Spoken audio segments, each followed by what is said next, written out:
Salut à tous, heureux de vous retrouver sur Direct Course, votre émission quotidienne sur canalturf.com. On se retrouve pour ce programme du samedi 27 février, direction l'hippodrome de Cagnes-sur-Mer. En ce samedi, un programme réservé aux galopeurs et une réunion de gala sur les bords de la Méditerranée avec notamment en point d'orgue deux listed, le prix Policeman, mais également la 15e et dernière étape du défi du galop. Nous y reviendrons un peu plus tard dans l'émission. Concernant le quintet, il s'agira de la quatrième course du programme, départ peu après 15 heures.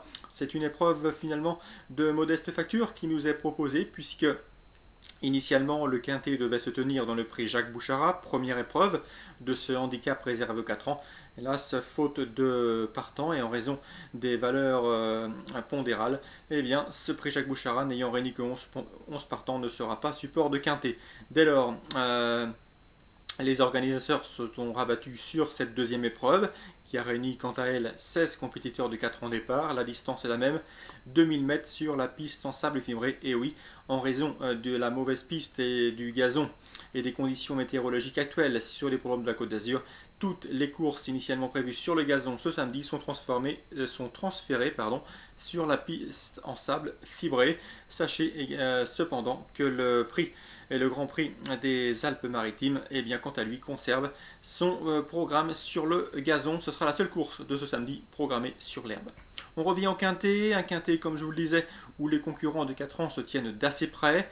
Il faut, à mon avis, faire confiance à la forme récente, aux chevaux qui viennent de manifester leurs belles conditions physiques sur cette piste. Sachez également que sur ce parcours 2000 m PSF, les places à la corde ont une importance relativement intéressante et prépondérante. Donc dans ces conditions, vu ces paramètres, je vous conseillerais de retenir assez haut le 1 Bite the Dust, il est en forme, il reste sur 2 victoires, un élève de Cédric Boutin. Le numéro 3, Louis Lover, Robert Collet, s'attache les services de Yoritz Mendizabal pour ses pouliches qui restent également sur un succès. Et le numéro 5, Calafate, l'élève de Xavier Bétron, a également triomphé pour son unique sortie de l'année 2010. Donc le 1, le 3, le 5, ils sont en forme, ils sont relativement bien placés dans les stalles avec des petits numéros, respectivement le 4, le 3 et le 2. On peut donc leur accorder un certain crédit. On fera également confiance et on rachètera le 2 Tanaos et le 4 Philodor, qui va beaucoup mieux que ne l'indique leur dernière performance. Et pour cause, le numéro 4 Philodor a éjecté son jockey lors de son dernier parcours. Il faut impérativement le racheter, vous vous en doutez bien. Donc attention à ces concurrents du haut de tableau qui, à mon sens, devraient se tailler la part du lion au regard de leur forme actuelle, mais également de leur bon numéro dans les stalles. Le numéro 6, Petit Guy Javilex, attention également à lui. De son côté, il n'a pas été plus gâté par le tirage au sort. Numéro 12 dans les stalles de départ, mais attention, c'est un attentiste. Le cheval, en dernier lieu, a d'ailleurs sur cette surface et sur cette piste en sable fibré très bien terminé. Preuve de sa belle condition physique. Comme vous le savez sans doute, les courses de quintet sont relativement rythmées, donc un rythme et une allure soutenue qui devraient favoriser ses talents de finisseur. Donc méfiance, méfiance, pourquoi pas un bel outsider que ce numéro 6, ce petit Guy Javilex. Monté Gaëtan Mazur, un jockey en forme, il vient de remporter un quintet à Cagnes-sur-Mer. Donc attention à ce numéro 6, ce petit Guy Javilex, l'écurie est en forme, c'est celle de Jean-Michel Lefebvre, qui s'est imposé cette semaine sur l'hippodrome de Marseille-Borelli. Le jockey également, il vient de remporter un quintet comme je vous le disais. Donc le cheval qui finit bien, sera aussi bien d'ailleurs sur cette distance, il passe de 2004 à 2000 mètres, mérite également que l'on s'attarde sur sa candidature. Pour les belles épreuves du jour, eh bien, il s'agira de la deuxième course, le prix Policeman, qui n'a malheureusement réuni que 7 partants, mais des 4 ans de qualité et des éléments de qualité.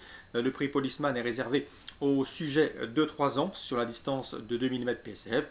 Sachez également que nous aurons le Grand Prix des Alpes-Maritimes.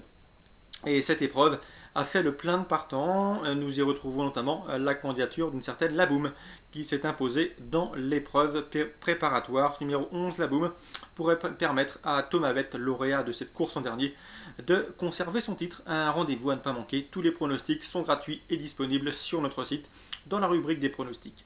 Je tenais également à vous informer de quelques informations reçues auprès des professionnels. Elles concernent notamment la réunion 3 sur l'hippodrome de Toulouse. En effet, la réunion 2 aura lieu sur l'hippodrome d'Anguin en simulcasting. Nous aurons également une réunion 3 en semi-nocturne sur l'hippodrome de Toulouse. Pour celle-ci et pour cette réunion, eh bien, sachez que j'ai pu m'entretenir avec bon nombre de professionnels, Stéphane Buisson, Alexandre Vissoc, Christophe Feit ou encore Bruno Muel et Benoît Olicard. Toutes ces informations sont disponibles dans la rubrique Canal Turf Radio, rubrique des interviews comme vous la connaissez bien. Et sachez que parmi eux, eh bien, je pense qu'il faille accorder également une mention favorable à Christophe Feit qui présente le 214 Torrent du Drop. Le cheval s'est imposé facilement pour ses débuts en compétition, une victoire pleine d'autorité, le cheval est resté bien, selon les propos de Christophe Feit, ce cheval est brave et maniable, et à mon avis, il devrait une nouvelle fois disputer les toutes premières places, c'est d'ailleurs ce qu'en pense son mentor Christophe Feit, qui est assez confiant concernant ce 214 tonnerre du Drop, le 214, qui dispose d'une belle chance. Benoît Olicard nous a également affiché un certain optimisme avec le 109, Piper Honnay. Le cheval est pleine peau, on vous l'avait conseillé lors de sa dernière succès, il s'était imposé à Bellecote, je crois, il y avait d'avoir 6 ou 7 contre 1 cheval qui était auparavant entraîné en région parisienne par Michel Lenoir.